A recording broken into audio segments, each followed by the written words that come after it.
我是一名都市传说专栏的编辑，专门收录网友亲身经历的离奇故事。这期投稿的主题是人面犬。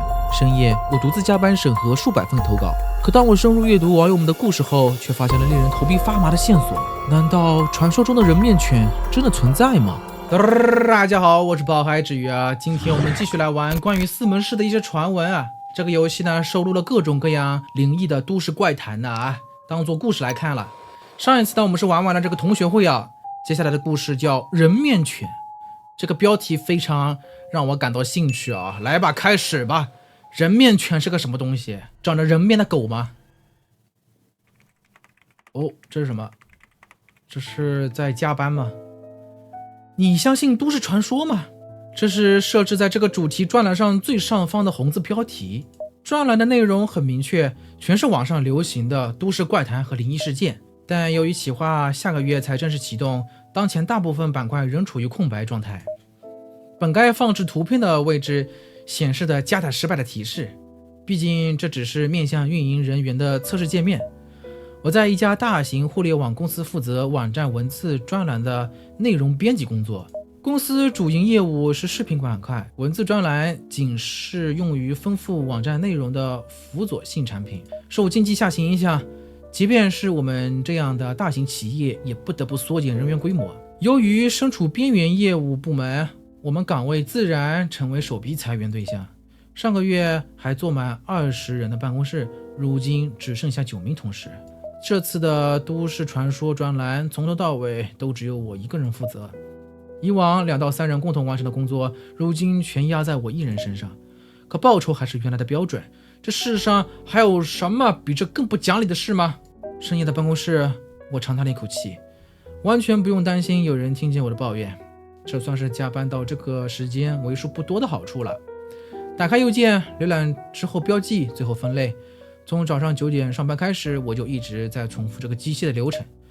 本次专栏内容采用了网站用户自由投稿的形式，截至昨天，投稿数量已经达到500多份，远超我的预期。原本以为缺乏现金奖励会导致用户像以往一样缺乏投稿热情，但我低估了网站限量装扮对虚拟道具爱好者的吸引力。投稿的数量多虽然是好事，但这又衍生出了另一个问题，大部分投稿的用户都是为了限量奖励而来，所以有超过1半以上的投稿质量都很低，其中甚至出现过数篇内容雷同的劣质投稿，8成是从某些网站抄袭了完全一致的文案。投稿的要求必须是自己亲身经历为主的，然而还是出现不少诸如从朋友口中听说的故事，甚至还有人描述自己梦中出现的内容。部分投稿中附带了图片，但随便翻翻就能发现一个问题，这些图片中大部分都有 PS 处理的痕迹，还有一些根本就是网上下载来的图片或者电影截图。也就是说，人面犬这个故事，第一，它是亲身经历了；第二，人面犬嘛，它一定有照片，它一定不会有 PS 处理的痕迹，它就是真实照片的。这也不难理解，毕竟现实中不可能存在人面犬这类生物。这个专栏是长期栏目，每月都会有一个特定的主题，第1个月的主题便是人面犬。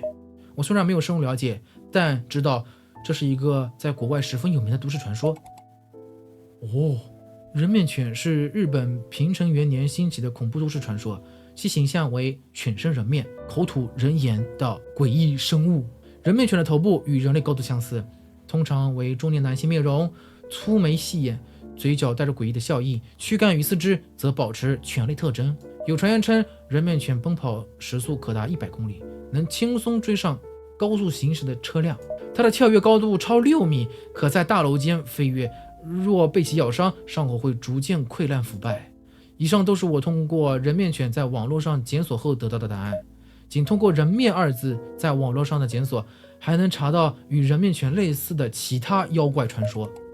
牛面人这是1836年也曾盛传过人面牛这种生物。他们用汉字里的剑这个字代表人面牛，指的是一种人和牛而组成的生物。在昭和19年，也就是1944年，日本保安课发行的报纸甚至还刊登过一则报道，称当地出生了一个4只脚像牛一样的孩子，这个孩子一出生就能开口说话，说出了战争将在今年结束，并且还会发生流行传染病的预言。像人面牛这一类的传说，在战争或者天灾发生的时候特别容易在民间流传，而类似人面鱼、人面犬的传说应该都是这一类妖怪传说的不同版本，无论怎么看都没有丝毫的真实感。就如同我预感的一样，只要在网上稍加检索，立马就能看到关于人面犬这个都市传说被质疑为捏造的报道。尽管投稿的要求里明确标注必须是亲身经历，但我在选稿时便已默认投稿的内容都包含了虚构成分。转眼间3小时过去了，现在已经是晚上11点了。不久前我换了间公寓，搬进我现在住的这个房间，因为我前任的租客退租后空置了一段时间，租金比周边便宜了不少。虽然通勤时间比之前缩短了半个小时，但每天往返还是要花1个小时左右的。我明明知道再不抓紧时间离开公司就要赶不上末班地铁了，可此刻坐在公寓上的我却完全不在意究竟几点才能下班。这个专栏的目的是为读者提供娱乐体验，并非真的要求投稿者必须亲身经历那些超现实的都市传说。直到1个小时前，我仍然是这么想的。在审阅了总计505篇投稿后，我留下了其中的3篇。这3篇投稿和其他投稿有着本质的区别，我的直觉是这样告诉我的。首先是第1篇，来自网站用户 A 小姐的投稿。所以这个人面犬的这个故事是包含了3个小故事吧。我是一名毕业3年的大学毕业生，家住在东北地区。我要讲的事就发生在我家经营的民宿中。因为毕业后一直找不到工作，父母便让我在自家民宿帮忙。其实从小学起，每逢假期我都会在民宿帮忙，因此这份工作反而比外出求职更让我适应。我们家的民宿离镇子上的温泉不远，每逢假期都会有许多游客入住。在平日里入住的客人寥寥无几，因为平日里客人比较少，所以我对这些客人的印象就比较深刻。在这些零零散散的客人中，有一个常在每年6月入住的女人。第一次见到那个女人是我在读大2那年的6月，因为父母同时患了重流感，我便在周末回老家帮忙照看民宿。哎呦，这个女人戴着墨镜，手里抱了一个什么东西啊？哎，还有空房吗？周6清晨不到6点，一阵沙哑低沉的声音询问道。我一直低着头看手机，抬头时被吓了一跳，淡定嗓音还以为是个男人，然而站在我眼前的却是戴着墨镜的中年女人。女人身穿一件褐色的淡黄色连衣裙，背着一个旅行包，怀中抱着一个用襁褓包裹的婴儿。这身装束搭配起来透露出一种诡异的不协调感。我愣了一会儿，很快点头表示有空房。是2位吗？我用手指了指她怀中的婴儿问道。没错，干什么？不可以吧？那天是我第一次遇到有客人带婴儿入住的情况，不知道她为何突然反问。我慌忙摆手说没问题。女人的声音依然沙哑，不过听起来却没有之前那般低沉了。正当我要把房间的钥匙递给她时，她突然问道：你在这附近见过像人一样的狗吗？她怀里抱的是人面犬吧？我略加思索后摇了摇头，表示自己没有见过。女人拽回钥匙，头也不回地踏上了民宿的2楼。后来我在网上搜索才知道，原来她问的是人面犬啊。至于她为什么要找这种东西，当时的我未曾深究。我从她入住登记的信息得知，她当时45岁，来自 F 省南部地区。我有点在意她的度值，毕竟很少有人跑这么远来泡温泉的客人。我们的民宿住客大部分是省内或者附近省份的游客，全国各地的温泉本质上并无太大差异，实在不理解她为什么要特地远道而来。第2次遇见那个女人是我在大学毕业后的第2年，那个时候我已经正式在自家的民宿开始全职工作了。我记得那次同样是6月的某日清晨6点不到，她就来办理入住了。又是她，和之前一样的打扮。距离上一次已经过去3年了，但我还是一眼就认出了她，因为她的打扮几乎和3年前一模一样。褐色的淡黄色连衣裙，鼓胀的旅行包，黑色的墨镜，还有同样被她抱在怀中的婴儿。我愣了一会儿才反应过来，但我意识到那女人已经住进了自己的房间。我赶忙将此事告知了父母，因为我怀疑她有可能在拐卖儿童。向父母询问后得知，原来她每年6月都会来入住。父母也曾好奇并问过孩子的来历，得的答案却出乎人的意料，这并不是婴儿，这是我的弟弟。弟弟这么小，再说了他3年了，弟弟应该3岁了吧，还抱着。母亲回忆说自己当时听到这话吓了一跳。女人随即露出诡异的笑容，用不带起伏沙哑的声音补充道：开玩笑的，是我养的宠物狗。宠物狗为什么要包得那么严实啊？说完，他掀开襁褓的下半部分给母亲看。为什么要掀开下半部分呢？这抱的就是人面犬吧？人面犬下半部分是狗腿啊。母亲非常肯定地说，那确实是毛茸茸狗的身子。由于我家的民宿是允许带小型宠物入住的，母亲并没有说什么，只是简单的交代了携带宠物需要的注意事项。然而我还是觉得哪里不对劲，真的会有那么安静又老实的狗吗？在女人登记入住期间，我一次也没有听见狗叫声，甚至没看到它动过一下。还有，为什么要把宠物狗裹在襁褓中伪装成婴儿呢？是担心被什么人看到吗？我们家的民宿是允许带宠物入住的，没有必要掩人耳目啊。更何况带宠物狗的事是他自己亲手告诉母亲的。想到这里，我突然有个大胆的猜测。然而那年的6月，我却始终找不到机会验证这个想法。直到整整1年后的去年6月，那个女人果然又出现了。她来了，还是这样的打扮。如果是我的话，我跟你讲，我直接上去把她这个布料给拆开，我直接看看了，我管你呢，我直接看看到底是个什么玩意。她依旧身着同样的装扮，怀中抱着某种形似婴儿的东西。那一刻，我心中好奇心战胜了一切。在柜台前登记完入住，转身离开时，我快步追了上去。您拿错钥匙了！我佯装镇定地将正确的钥匙递过去，因为我身高比他高出不少。当我靠近他身后，借着俯视的角度，终于看见了那个所谓宠物狗的面目。然而跟我猜的一样，那根本就不是狗，当然也不可能是婴儿。透过褪色布料的缝隙，一双浑浊的眼睛正死死地盯着我。那一瞬间，我感觉浑身的鸡皮疙瘩都立了起来。女人突然回过头向我问道：你在这附近见过像人一样的狗吗？我犹豫了片刻，摇摇头，回答说没有。或许就是这短暂的迟疑被他察觉了吧。女人露出了令我至今仍印象深刻的表情，她的表情中包含了厌恶、愤怒、恐惧以及其他复杂的情绪。那时我才意识到她问那话真正的含义。她并非想在附近寻找传说中的人面犬，而是在确认我是否看见了不该看见的东西。去年6月，她只住了1天便离开了，那是我最后一次见到她。而今年的6月，她并没有出现。第一篇的投稿内容到此为止。很明显，那个就是人面犬了。我觉得这个就是故事的魅力所在了，一些都市传说故事的魅力所在了。有一些故事它并没有真正的故事结局，它就点到为止，剩下的呢就由各位尽情的展开自己的脑洞了，开放式结局。那个女人为什么又不出现了呢？从此再也没有见过她，她去哪儿了呢？她干嘛了呢？也不知道。投稿人 A 小姐并没有明确表示自己当时看到了人面犬，但从内容可以判断， A 小姐认为女人怀中抱着生物很有可能就是传说中的人面犬。这篇投稿只有文字没有照片，不过根据投稿中的情节来看，如果出现照片反而会降低故事的可信程度。第二篇的投稿来自于网站的用户 B 小姐。 B 小姐是某电商平台的网站客服人员，她投稿的内容包含了她和一位顾客的聊天记录。今年是我从事网店客服工作的第2年，我接待过形形色色的客人，但如此莫名其妙的客户确实还是头一次遇到。6个月前的某个周末夜晚，我按例在家中值守。我兼职的其中一家网店要求晚上工作到10点半，由于店铺规模不大，夜间时段通常比较清闲。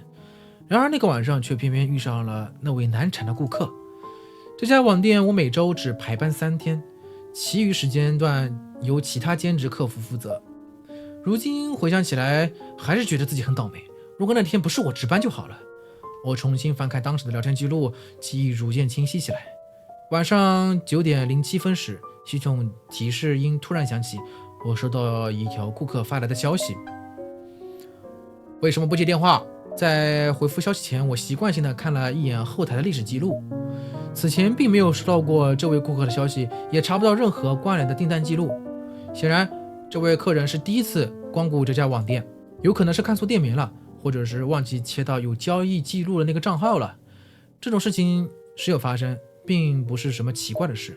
不过，网店客服这个职业，就算知道肯定对方的问题，也要尽量装作不知道，一步一步引导对方。如果一上来就指出对方的错误，很可能会令一些性急的顾客产生过激的反应。您好，请问是有什么需要帮助的吗？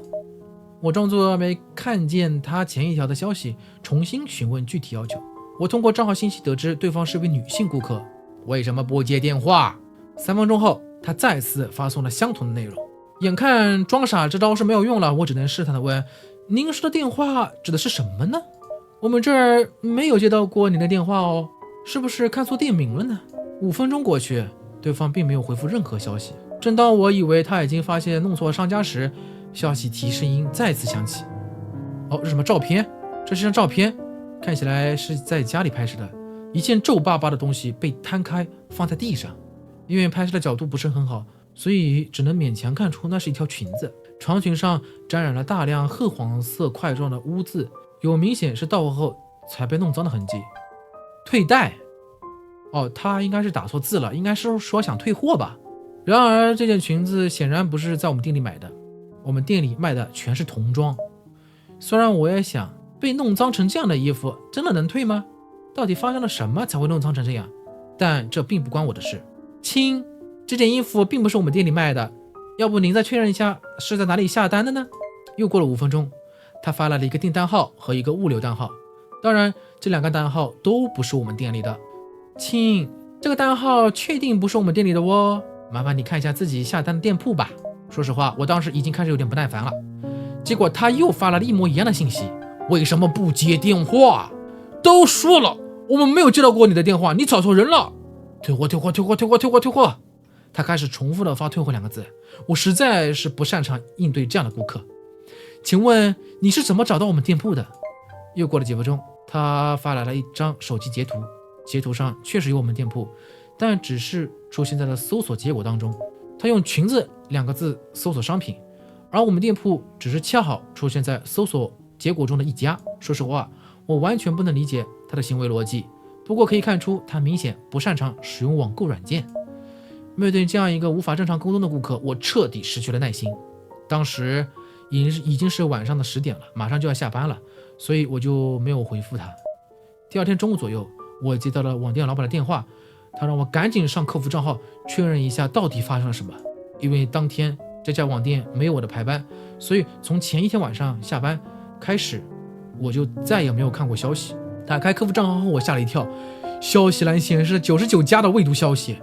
从前一天晚上的10点开始，到次日早上8点间，得给顾客发送了数百条消息。虽然消息数量很多，但内容大多都是一些重复的语句，为什么不接电话、退货、骗子、还钱之类的。这样的消息重复了数百条后，在早上8点左右，他发来了几张照片。照片中那件长裙被撕成了碎片，散落在了地上，碎片的边缘参差不齐，不像是用剪刀剪开的，更像是被人用手或者是其他什么工具硬生生扯开的。看来是遭遇到疯子了，任谁都不会这么想吧。然而我的注意力却完全被另一件事情吸引了，这位顾客发送的所有照片里都存在着同一个诡异的细节。由于每张照片拍摄的角度大致相同，在照片的左侧都能看到一面全身镜。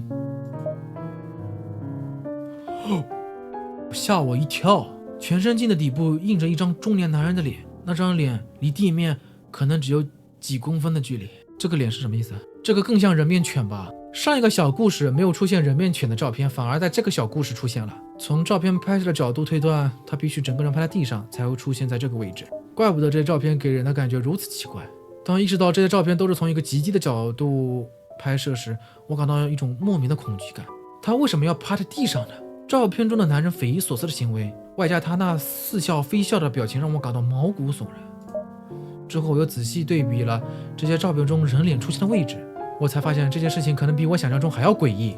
此前我一直以为是衣服或者围巾的部分，实际上更像是男人的身体。该怎么形容好呢？那样子简直就像是在一只宠物狗或者猫身上突兀地长出了一颗人的脑袋。因为我实在不知道该怎么解决这件事情，只好把事情的经过如实汇报给了网购店的老板。老板听后认为这位顾客肯定是个同行，现在没事来找茬的，就把对方的账号拉黑了。那之后就再也没有发生过奇怪的事情了。然而我还是会时不时想起那些照片，那天发生的事，还有那位奇怪的顾客，真的只是来找茬的吗？以上是第2篇投稿的内容，很诡异。账号拉黑了，虽然拉黑了，但他还是不停地在发消息吧。投稿人 B 小姐讲述自己担任网店客服期间遭遇疑似人面犬的顾客，不过根据投稿中的描述来看，与其说是人面犬，不如说是人头犬更为贴切。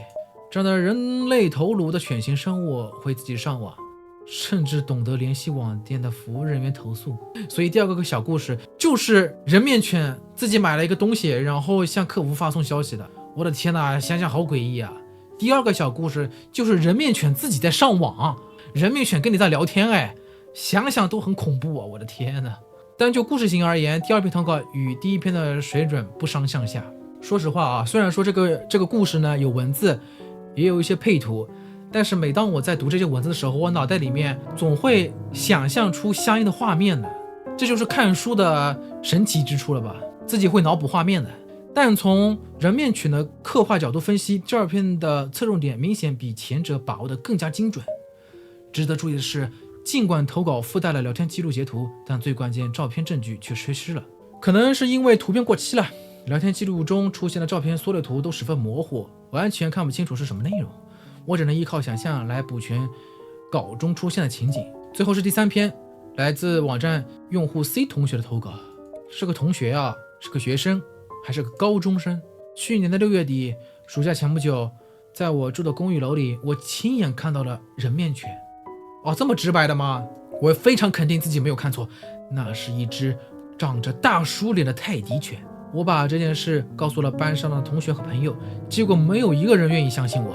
他们说我在胡说八道，甚至说我是个骗子，让我有苦说不出。这件事一直让我很不舒服。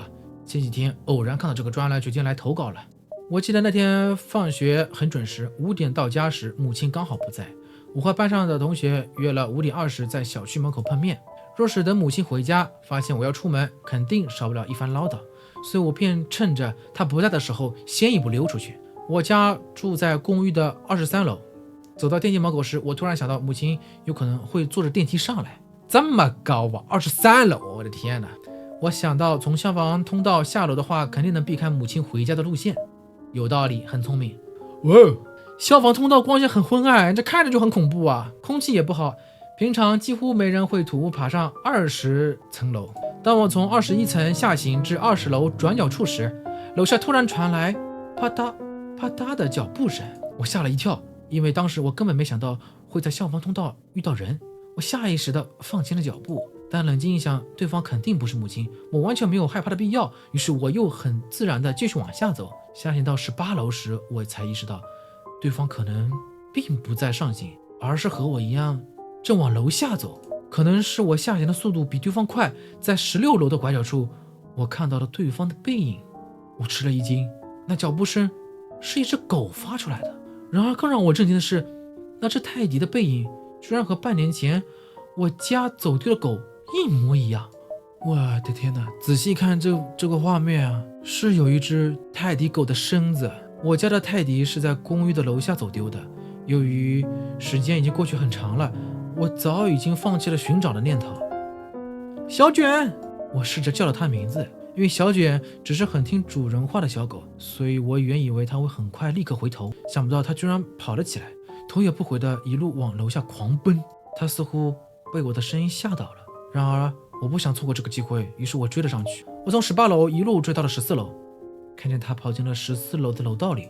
后来回想才意识到，其实在我追赶它的过程中，已经有不对劲的事情发生了。泰迪犬普遍比较闹腾，只要一兴奋就会乱叫，我家的小卷也是如此。然而在我追赶它的过程中，我连一声狗叫也没听到过。因为楼道中有窗户的关系，光线相对于消防通道要好不少。在我追着它冲进楼道的那一瞬间，我终于看见了它的真面目。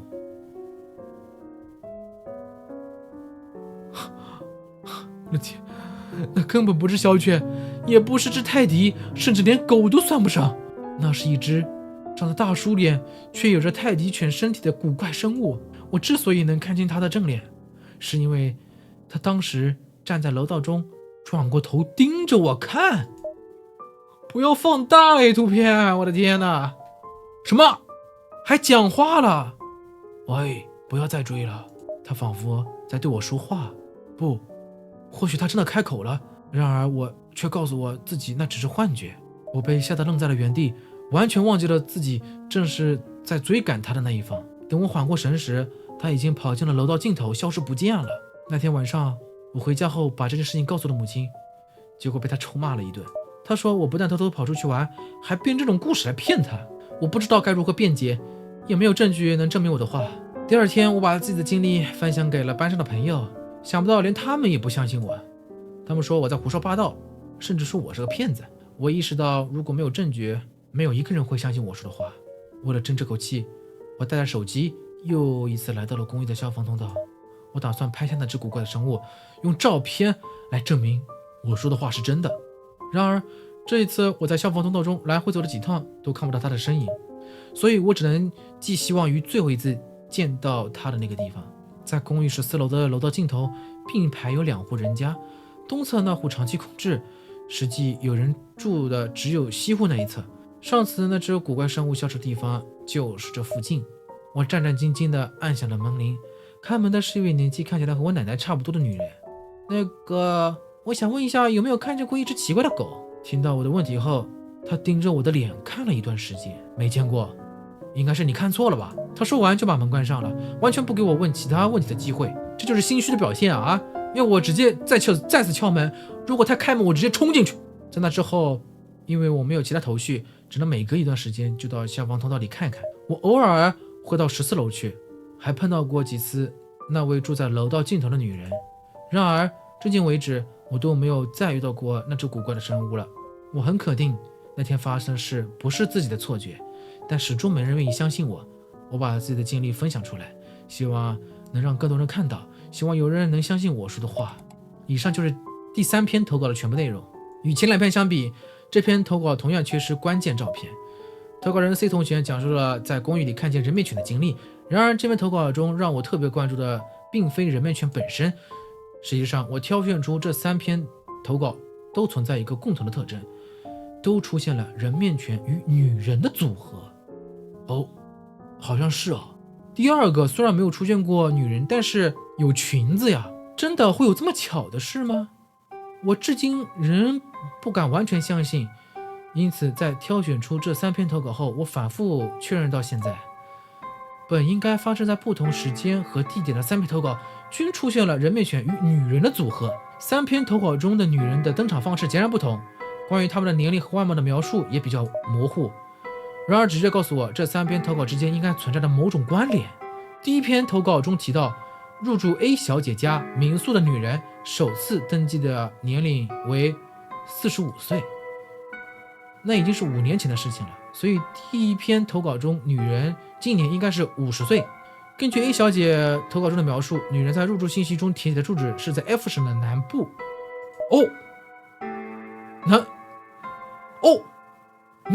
难道说这3篇故事中的人面犬和女人是同一个？哇，联系起来了。或许是因为涉及个人隐私， A 小姐并没有在投稿中详细描述女人的住址。关于第2篇，乍看之下似乎并没有女人的登场，但细读后就会发现，那位奇怪的顾客所用的账号信息里标志性别是女士。尽管这个性别可能并非用户的真实性别，可以随意更改的，但是否存在着这样一种可能，账号实际所有者或许是与人面犬共同生活的女人，而非照片中的人面犬本身？我认为这样的假设才更加符合逻辑。一只长着人头狗身的古怪生物，如何才能搞到注册账号的身份信息呢？有道理。近年的互联网全平台都要实名认证的，如果没有一套真实的身份信息，是无法自由使用网购平台的。第2篇投稿中出现的照片虽然角度很奇怪，但从 B 小姐的描述来看，照片应该是在家中拍摄的。前面的疑问可以再一次套用，一只长着人头狗身的古怪生物，如何才能合法住进一栋普通的住宅呢？倘若存在一位和他同居的人，一切问题迎刃而解。接下来是第3篇，根据投稿中的描述，那只古怪生物最终消失在了14楼的楼道尽头，那里仅有1户住户，所以第2篇的那个故事的家就是在第3篇的14楼的楼道尽头吗？你说一个人遭遇了人面犬的故事，那3个人同时遭遇了人面犬的故事，再加上他们的故事都有相似性，那不得不让人细思极恐啊！这个到底真实存在吗？这个人面犬啊，哇，这个故事有点意思。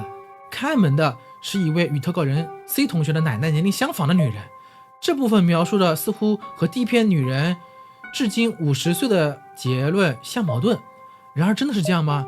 我的直觉告诉我，或许还存在另一种可能。在这篇投稿中，投稿人 C 同学自称是一名高中生，但从其描述的放学时间和母亲对他的态度来看，他给人的印象更像小学生。或许是不想在网络上暴露小学生的身份，他便自称是高中生。这种心理其实很常见。对于小学生来说，一个实际年龄50岁的女人看起来和自己的奶奶年纪差不多，是否可能呢？通过简单的加减计算后，就会发现这是完全可能的。虽然当前社会整体趋向晚婚趋势，但早婚现象依然存在。而具体到 C 同学的奶奶和母亲所处的年代，以当时的标准来看，他们的结婚年龄可能并不算早。也就是说，从年龄角度来看，第一篇和第三篇投稿中出现的女人有可能是同一个人。第一篇投稿中，女人在注意到 A 小姐不自然举动后，当天就离开了民宿；而在第三篇投稿中，女人却没有把 C 同学的话当回事。能否认为，女人之所以忽视 C 同学的言论，正是因为小学生的话缺乏可信度呢？由此推断， C 同学是小学生的结论是合理的。第三篇投稿中没有注明事件发生的地点，不过从 C 同学登录网站的 IP 地址可以知道，应该是 F 省的某个城市。这一点也和第一篇投稿中提到的住址相吻合，这实在是太巧了。真的会有这样巧合的吗？我的脑海中浮现了一位中年女人和一只人头狗身的古怪生物，他们住在 F 省南部某个城市的一栋普通公寓14楼。即使外出，他们也会刻意前往远离自己住所的地方。他们总是避人耳目的生活着，如果有被目击到的风险，就会选择离开该场所。他们会通过网购来购买生活必需品，并能很自然地融入到普通人的生活。这实在是太不可思议了，似乎有一股奇妙的力量在不断地吸引着我。为了满足自己的好奇心，我正一步一步地陷入那深不见底的泥潭中。三篇看似脱离现实的投稿，却在我的脑海中勾勒出一幅格外真实的画卷。我一度怀疑过，是否有人蓄意投稿了这多篇投稿，想要编造一个完整的故事。然而这个想法很难成立。投稿的3位用户来自不同的地区，年龄段也各不相同，无论怎么看都看不出他们之间能有什么交集。人总是会不自觉地关注发生在自己身边的事，我能预感到某种颠覆常识的东西确实存在于日常生活中。不知不觉转眼过了0点了，地铁早已停运，我决定今晚打车回家。惨了，我们等会儿这个主角也一定会遇到人面犬，到最后我一定会亲身经历一遍。但在那之前，我还想再确认最后一件事情。即便我知道自己的行为已经在某种程度上侵犯了他人的隐私，我依旧无法抑制内心迫切想要知道答案的心情。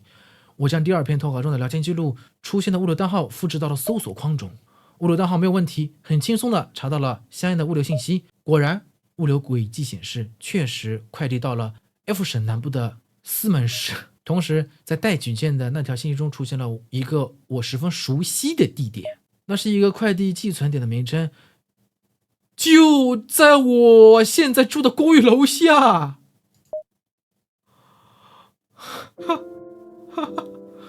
啊 ！Oh my god！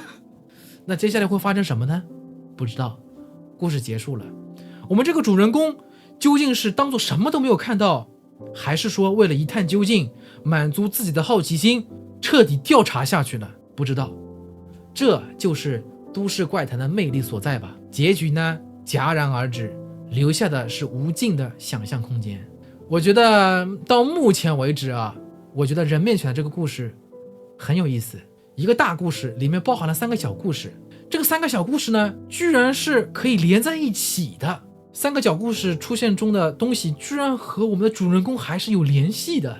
所以我觉得人面犬这个故事应该排在目前所有故事中第1名吧，我觉得非常有意思。那么人面犬这个故事讲完了，接下来是目击者。这个目击者，我猜可能是看到了什么东西吧，看到了一些不可思议的东西。好了，那今天的故事呢就到这里吧。目击者我们就下次再玩吧。那本期视频就到这里了，我们下个视频再见，拜拜。